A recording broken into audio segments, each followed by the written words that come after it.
స్వార్థధ్వని సిలువ ధ్వని వినువారి హృదయాలలో విజయధ్వని.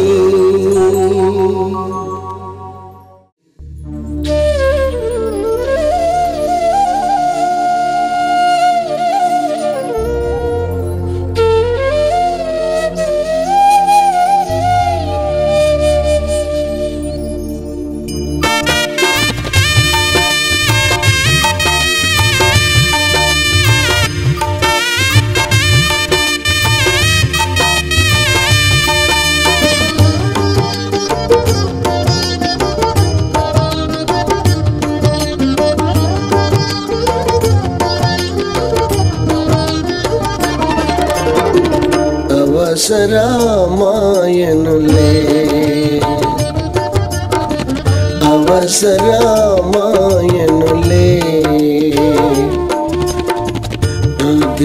రుధిరధారలు పాపపు డాగులు రుధిరధారలు పాపపు డాగులు కడుగుట కొరకై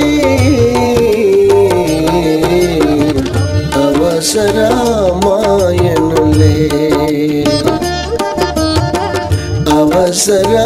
అవసరమాయనులే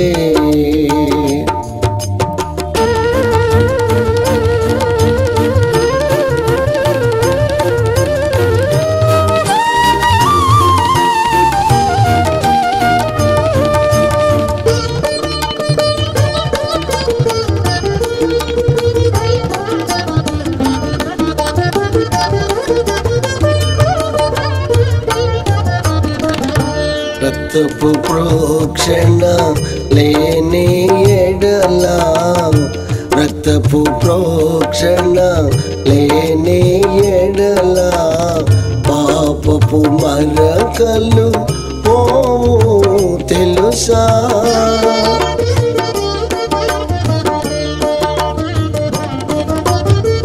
పాపము పోనిదే నరకమే నీ గతి.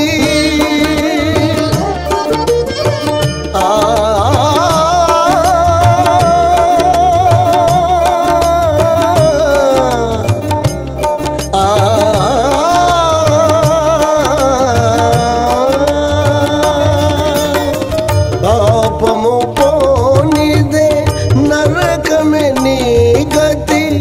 ఇది తెలుసా ఇది తెలుసా ఇది తెలుసా.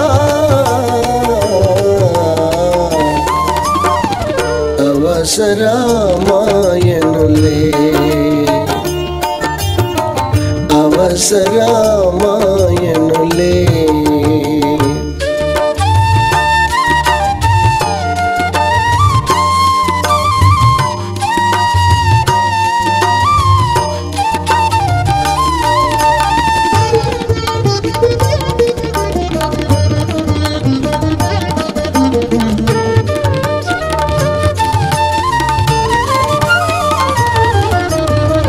మేకల రక్తము కోడెల రక్తము మేకల రక్తము కోడెల రక్తము ఎద్దుల రక్తము వలనగునా.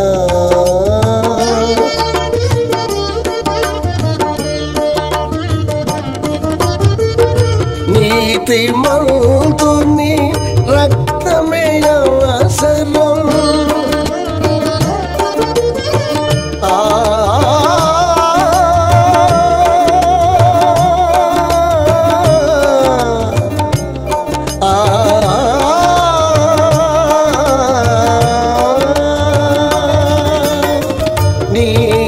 నీతిమంతుని రక్తమే అవసరం.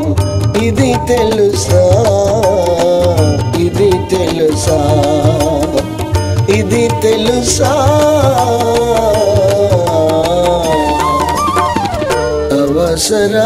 అవసరమాయనులే అవసరమాయనులే యేసుని మాటలలో విలువను ఎరిగినచో, యేసుని మాటలలో విలువను ఎరిగినచో, నీ బ్రతుకంతా మేలే మేలుగా, నీ బ్రతుకంతా మేలే మేలుగా. ఈ పిలుపునిచ్చిన అన్యులు, ప్రవచనానికి వాళ్ళకి సంబంధం లేదు, కానీ ప్రవచింపజేసిన దేవుడు మాత్రము అది నెరవేర్చడానికి చూస్తూనే ఉన్నాడు. గొప్ప ఆశ్చర్యం. మతానికి మనకు కావలసిన విషయం ఏంటంటే, ఆరిపోయిన ఆ బెత్లెహేములో, చెదరిపోయిన ఆ బెత్లెహేములో, అందరూ వదిలేసిన ఆ బెత్లెహేములో గొప్ప వ్యక్తి పుట్టుట. Praise the lord. ఇప్పుడు వెళ్ళి మనం చూస్తే ఇదిగో చూడండి, సత్రము అనేది పక్కనే, దాని ప్రక్కనే పశువుల పాక, సైడ్ బై సైడేనండి. సత్రములో స్థలము లేదు అంటే ఇప్పుడు ఎక్కడ స్థలం ఉంది చెప్పాలి? పశువుల పాకలో ఉంది. రాజాది రాజు, దేవాది దేవుడు, కోటి సూర్యుల క్రాంతిని మించిన ప్రకాశమానమైన వ్యక్తి, లోక రక్షణార్థమై అంతరించిపోతున్న మానవాళిని విమోచించు నిమిత్తమై దైవ ప్రణాళికలో ఒక భాగముగా పశువుల పాకలో పరుండ పెట్టబడ్డాడు. అయిపోయింది. ఈలోపు ఖగోళ శాస్త్రజ్ఞులు ఒక వింతైన నక్షత్రమును చూశారు. అలాంటిది కనిపిస్తే వాళ్ళ గ్రంథాల ప్రకారంగా లోకంలో ఎక్కడో ఒక చోట గొప్ప వ్యక్తి పుడతాడు అనే దానికి సూచన. ముగ్గురు బయలుదేరారు. ఎటు వెళ్ళాలి? ఎక్కడికి వెళ్ళాలి? రాజుల కాలం. మరి ఇప్పుడు ఏం చేయాలి? ఎక్కడికి వెళ్ళాలి? అగమ్య గోచరం. ఎలా చెప్పగలము అంటే అక్కడ ఏముందో చూడండి, నక్షత్రమును చూచి అత్యానంద భరితుల ఇంటిలోనికి వచ్చారు. అత్యానంద భరితులయ్యారు ఆ నక్షత్రం వారు నడిపించిన తీరును చూసి. అంటే ఆ నక్షత్రం లేకపోతే అగమ్య గోచరం, తెలిసేది కాదు. మరి ఎటు వెళ్ళిపోయేవాళ్ళు, ఎక్కడికి వెళ్ళి అడిగేవాళ్ళు, ఇక చరిత్ర బైబిల్లో ఉండేది కాదు. ఎలాగో ఏం చేయాలి, ఎలా కలుసుకోవాలి, ఎలా తెలుసుకోవాలి అనే ఆలోచనలో ఉండగా తలుక్కన నక్షత్రం అలా నడవటం మొదలుపెట్టింది. కనిపించిన నక్షత్రం నడవటం ప్రారంభించింది. దాని మీద చాలా పరిశోధనలు జరిగాయి. తెల్లారుజామునకు నక్షత్రాలు పుడతాయి, అలా పుట్టిందని ఒకరు, గ్రహాలలో కొన్ని మనకు దగ్గరగా ఉన్నాయి చంద్రులాగా అలా అని ఒకరు, ఏదేదో చెప్పారు. ఏదైనా దారి చూపిన నక్షత్రం, గొప్ప వ్యక్తి అడ్రస్ చెప్పిన నక్షత్రం మనం మీకు చెప్పాను. ఇటీవల మాత్రం ఒక ఆయన తెగించి నక్షత్ర మండలాలకు ఈ కనబడేదానికి సంబంధము లేదు, ఆ నక్షత్రం ఒక దేవదూత అయి ఉండవచ్చు. ఎందుకని? మరియమ్మ గారికి విషయం చెప్పింది ఎవరు? దేవదూతేగా. యోసేపుకి విషయం చెప్పింది ఎవరు? దేవదూతేగా. ఇప్పుడు దారి చూపేది కూడా చెప్పండి దేవదూత వల్ల. గద కేవలము దారి చూపటం కొరకు మాత్రమే పంపబడిన తేజో నక్షత్రము లాంటి దేవదూత. వాళ్ళు నడుస్తున్నారు, వెళ్ళిపోతుంది, ఇళ్ళకి వెళ్ళిపోతున్నారు, వెళ్తున్నారు. వాళ్ళు మన ప్రాంతానికి, ఇప్పుడు ఇరాన్, ఇరాక్ ఆ ప్రాంతానికి చెందిన వాళ్ళు మన దేశంలో కూడా ఉన్నారంటారు. అవన్నీ పక్కన పెట్టేస్తే మన కొంతమంది ఉన్నారు, కొంతమంది కాదంటున్నారు. మొత్తానికి నక్షత్రం అలా నడుస్తుంది. కదులుతూ వెడుతున్న నక్షత్రాన్ని చూసి వీళ్ళు కదలటం మొదలుపెట్టారు. నక్షత్రము వెళ్ళి యేసయ్య ఎక్కడ పరుండ పెట్టబడ్డాడో అక్కడ ఆగిపోయింది.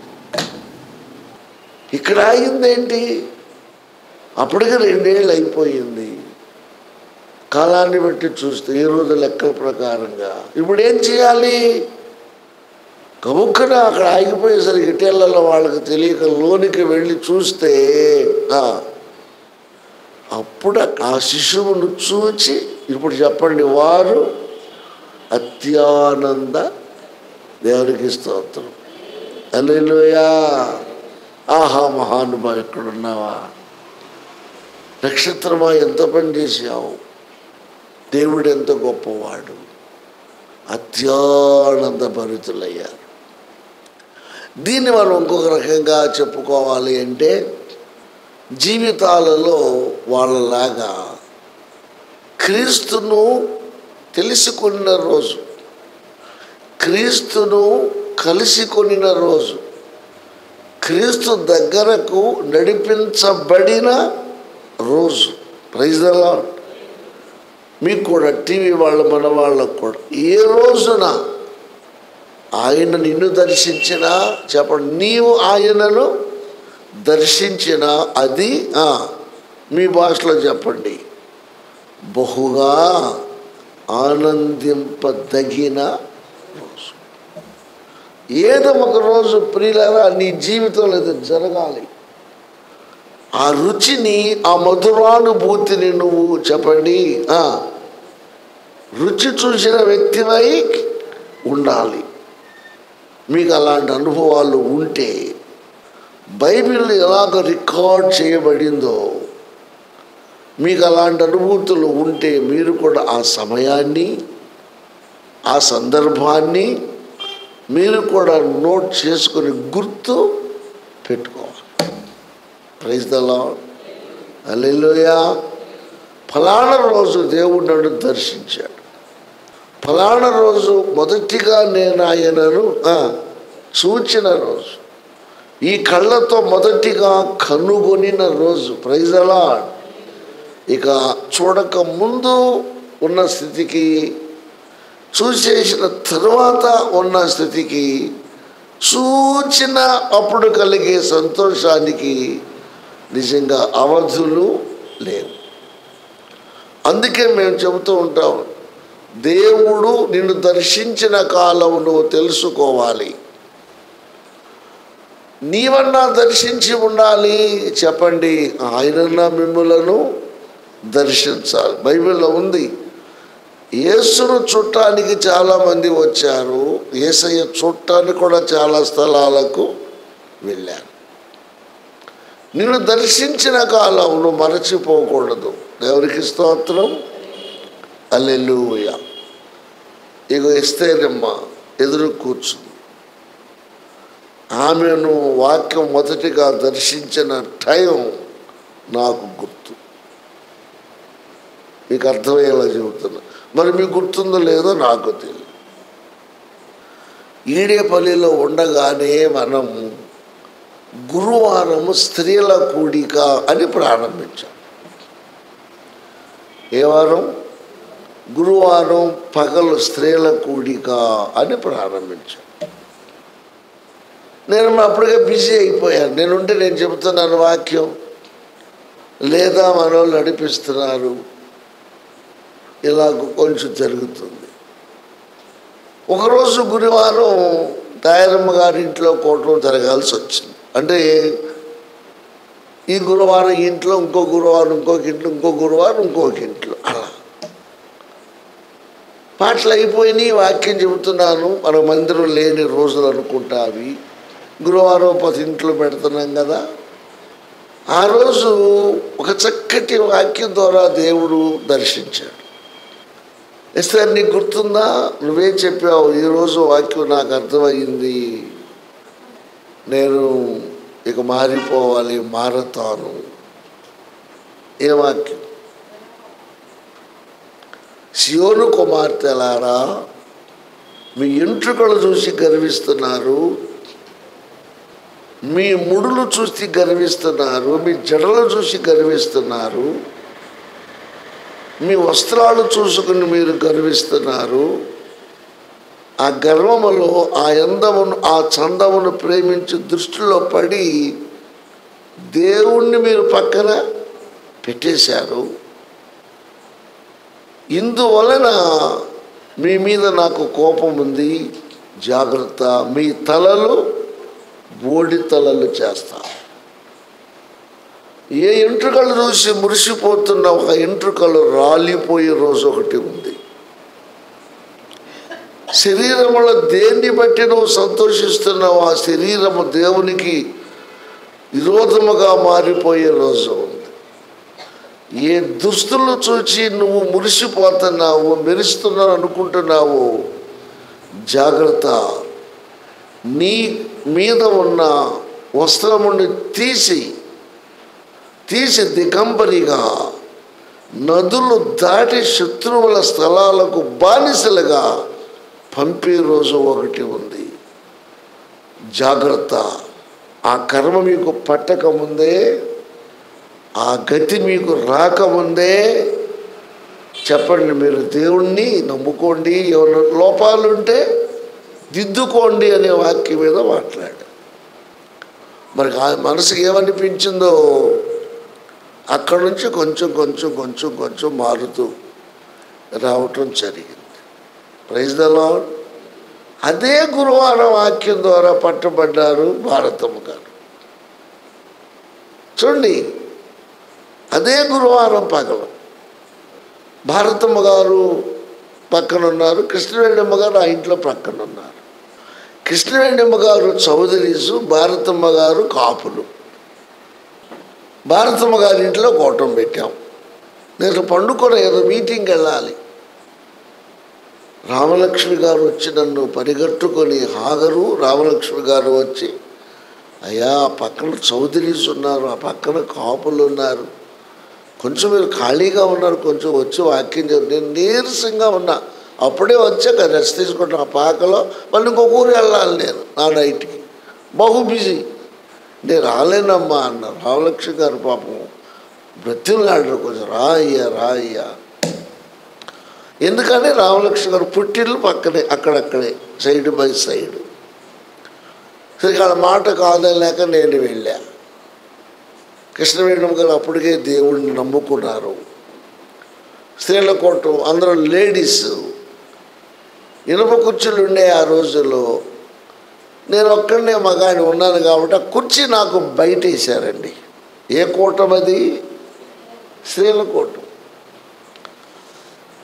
మరి ఎదురుగా ఉన్నారు, ఎందుకులే అని పక్కన భారతమ్మ గారి గుమ్మంలో కుర్చీ వేసుకొని, ఇది మోగింది కుర్చీ, ఇనుప కుర్చీ మోగింది నా ప్రాయం. అప్పుడు నాకు బయటకు రాని భారతమ్మ గారు కుర్చీ మోగేసరికి గముక్కుని గడిదీసి సీరియస్గా అలా చూసింది. నాయక చూసేసరికి ఆమెకు నాకు గుమ్మం మీద మధ్యలో బొమ్మ ఉంది, గుమ్మానికి గట్టి ఉంది. నేను మెదకుండా కూర్చోవచ్చు కదండి. గముక్కుని ఏమన్నానంటే దేవుడు అనిపించాడు, ఏమ్మా మీరేనా అంటే తలుపు సాస్ పెట్టి కొట్టింది. కొట్టే టైంలో ఒక ముక్క, అది దాంట్లో ఏముందామో గుమ్మాలు కట్టుకున్నారు అన్న. అంటాను కూడా ఏం కావాలి? ధైర్యం కావాలి. దాంట్లో ఏముందామో గుమ్మాలు కట్టుకున్నారు అని వేసేసింది తలుపు గట్టిగా. తలుపు వేయడంలో కూడా పద్ధతులు ఉంటాయి. రాసి పెట్టి కొడతాం, గట్టిగా ఇటువంటి చికాకు లేక బుర్ర పని చేయక. అందుకే నేను చెబుతా, అంత గట్టిగా తలుపు వేయొద్దు. మన తలుపు వేస్తే 5 ఏళ్ళు మోత వినపడాలా?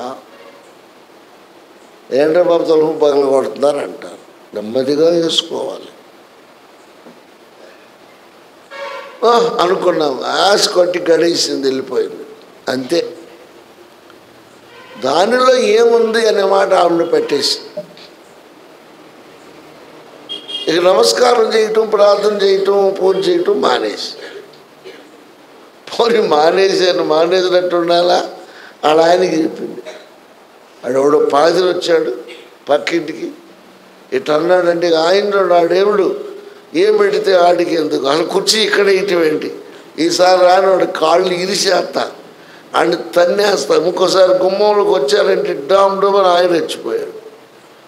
ఆ రెచ్చిపోయినట్టు ఉండాలా. మళ్ళీ ఇద్దరు కలిసి ఆవిడ కలిసి మన కృష్ణవేణమ్మ గారికి చెప్పారు.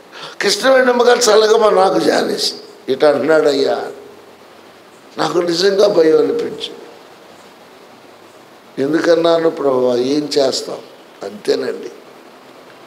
కొద్ది రోజులు ఇక పాస్టమ్ గారు దర్శించడం కానీ మళ్ళవా దర్శించడం కానీ ముఖ్యంగా రామలక్ష్మి గారు పక్కన సుపర్ణ గారు ఎవరన్నా కానీ భారతమ్మ గారు చర్చికి రావటం మొదలుపెట్టారు.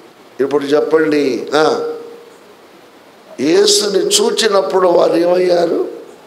అత్యానంద. ఈమె భారతమ్మ గారు ఇప్పుడు మంచి విశ్వాసి. దేవునికి స్తోత్రం, హల్లెలూయా. కాబట్టి బైబిల్ నిన్ను దర్శించిన కాలమును ఎరుగకుంటివి. ఏ వాక్యం నిన్ను తాకిందో, ఎప్పుడు నువ్వు ఆయన చూసావు, ఆయన ఎప్పుడు నీ దృష్టిలో పడ్డాడో ఆ అనుభూతి సామాన్యమైనది కాదు. అందుకే కొంతమంది సాక్ష్యంలో ఫలానా ఆయన ద్వారా వాక్యాన్ని విన్నాను, ఫలానా వారి ద్వారా ఇక్కడ పట్టబడ్డాను, ఫలానప్పుడు నేను ఒక సత్యాన్ని నేను తెలుసుకున్నాను అని చెప్తారు. Praise the Lord. కాబట్టి ఇక తర్వాత ఎదుగుతాము. బైబిల్లో ఉన్నట్టుగా నాటేది ఒకడు, నీరు పోసి పెంచేది ఒకడు. ఒకరికి వెళ్ళిపోతాం, అక్కడికి వెళ్తాం, ఇక్కడికి వస్తాం, ఇక్కడికి వచ్చేస్తారు, ఇంకేదో జరుగుతూ ఉంటాయి. ఇది దర్శించిన కాలం. Praise the lord. ఇక అయిపోయింది, ఆనందించారు, టైం అయిపోయింది, ముగిస్తున్నా. కానుకలు తెచ్చారండి, పెట్టెలు తెరిచి అని ఉంది. ఆ పెట్టెలు ఎంతకాలం మోసారు ఒంట్ల మీద అనుకోండి. పెట్టెలు తెరచి ఆ ఆనందంలో ఆ శిశువుకి ఏమిచ్చారు? బంగారము, బోళము, సాంబ్రాణి. ఇక్కడితో ఆపేస్తున్నా. కానుకలు ఇచ్చేది. బంగారము నీవు దేవుడవు అనటానికి గుర్తు. సాంబ్రాణి నీ జీవితం ఈ లోకానికి ఒక సువాసన కలది. మూడవది బోళము, చేదు. నువ్వు శ్రమలు భరించటానికి పుట్టావు మహానుభావ. అయినా నీ ద్వారా అనేకులకు మేలు కలుగుతుంది. అంతే. ఈ లోపల దేవదూత వచ్చి వాడేం చేయాలనుకుంటున్నాడు, మీ దారిని మీరు ఇప్పుడు వాళ్ళకి చెప్పాడు, మీ దాన్ని వీళ్ళకి చెప్పారు, వీళ్ళు మళ్ళీ యెరూషలేముకి వచ్చారు, ఎంక్వైరీ చేశారు, బెత్లెహేము వచ్చారు, అక్కడి నుంచి నజరేతు వెళ్ళిపోయారు. అక్కడ యేసయ్య పెరిగాడు. అంతే. Praise the Lord. ఇప్పుడు బెత్లెహేము సంగతి ఏంటి? బెత్లెహేము ఎఫ్రాతా, ప్రధానులలో నేను ఎంత స్వల్పమైన దానమైన లోకరక్షకుడు నీలో జన్మించబోచున్నాడు. ఆయన నీలో జన్మించటం వల్ల నీవు ప్రపంచంలో కీర్తి గడిస్తావు. నిజంగా జరిగింది. ఆ బెత్లెహేముకి ఒక పెద్ద హోటల్స్ అండి. ఎక్కడ చూసిన ఖర్జూరపు చెట్టు కానీ, ద్రాక్ష చెట్టు కానీ, ఒలీవల చెట్టు కానీ మామూలుగా లేదు. పట్టణం చిన్నదే, కానీ ఈ పూట కోట్ల మంది ఆ స్థలాన్ని దర్శిస్తున్నారు. అంటే అర్థం ఏంటి? యేసు అక్కడ జన్మించటం వల్ల ఆరిపోయిన పట్టణము, చల్లారిపోయిన పట్టణం ఈ పూట ప్రపంచ స్థాయిలో వెళ్ళ చిల్లబడి దగ్గ దగ్గ దగ్గ దగ్గ మెరిసిపోతుంది. కాబట్టి యేసయ్య పుట్టిన స్థలానికి, పెరిగిన స్థలానికి నువ్వు దర్శిస్తే, దర్శించిన ఆయనను దర్శిస్తే వారికి ఆనందము కలుగుతుంది. Praise the Lord. జీవితంలో అంతకంటే మధుర అనుభూతి మరొకటి లేదు. దేవుడి వాక్యాన్ని దీవించును గాక. దేవుడు నిన్ను దర్శించిన సమయాన్ని నువ్వు గుర్తుపెట్టుకో, ఎన్ని తిరిగి చూసుకో. Praise the Lord. తలలు వంచండి, ప్రార్థన చేసుకుందాం. తండ్రి, మీ నామమునకు స్తోత్రాలు, వందనాలు చెల్లిస్తున్నాం. ఒక బ్రహ్మాండమైనటువంటి ఆ నక్షత్రమును చూసి వెళ్ళి శిశువును చూసి వారు అత్యానంద భరితులయ్యారు. ఆ ప్రాంతానికి పేరు, ఆ పట్టణానికి పేరు, ఆ చూసిన వారికి పేరు, వారిచ్చిన కానుకలకు పేరు. నిజంగా ఆ పరిస్థితులు వర్ణింపనలవి కానివి. హల్లెలూయా. అలాగే మీరు మమ్మల్ని దర్శించినప్పుడు మాకు కలిగిన ఆనందం, లేక మాలో మిమ్మల్ని మొదటిగా అంగీకరించినప్పుడు ఆ అనుభూతి, ఆ కాలంలో జరిగిన ఆనందం మరువలేనిది, రానిది. మేము ఆ రీతిగా మధురానుభూతులతో మా జీవితాలను నింపుకుంటూ మేము ముందుకు వెళ్ళగలుగుటకు సహాయం చేయమని బిడ్డలు కూడా ఇప్పుడే ఆలోచించుకొని ఉంటారు. నేను ఏ వాక్యంతో పట్టబడ్డాను, ఏ వాక్యంతో బలపరచబడ్డాను, నా యేసు దర్శించిన టైం ఎలాంటిది, నేడు దర్శించిన కాలం ఎలాంటిది. ఆత్మీయ తల్లిదండ్రులుగా మేము కూడా ఈ సంఘములు ఇలా ఎందరినో వెలిగించటానికి మీరు ఇచ్చిన సమయమును బట్టి స్తోత్ర. కొంతమంది మరచిపోతున్నారు. ఆ మరచిపోయే ఆ అనుభవాలు మంచివి కావు. మెట్టు బై మెట్టు, ఏ మెట్టు ఎప్పుడు వాటిని గుర్తుపెట్టుకుని కృతజ్ఞత కలిగి రికార్డులు నిలిచిపోయి ముందుకు వెళ్ళగలుగుటకు సహాయం వచ్చాం. అన్ని నామముల కన్నా మిన్నని యేసయ్య నామమున తిమికిలి నియమతో ప్రతిఫలాన్ని వేడుకొనుచున్నాము తండ్రి. ఆమేన్.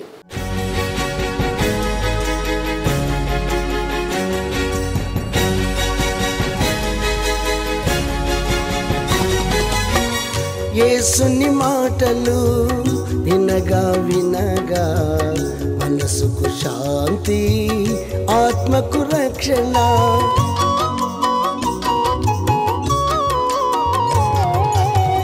యేసుని మాటలు వినగా వినగా మనసుకు శాంతి, ఆత్మకు రక్షణ. యేసుని మాటలలో విలువను ఎరిగినచో, యేసుని మాటలలో విలువను ఎరిగినచో నీ బ్రతుకంతా మేలే మేలుగా, నీ బ్రతుకంతా మేలే మేలుగా. వినగా వినగా యేసు సువార్త కలుగును హృదయాలలో విశ్వాసం. వినగా వినగా యేసు సువార్త కలుగును హృదయాలలో విశ్వాసం. అందుకే అందరూ రండి, కూర్చోండి, వినండి. అందుకే అందరూ రండి, కూర్చోండి, వినండి. యేసయ్య మాటలు వినండి.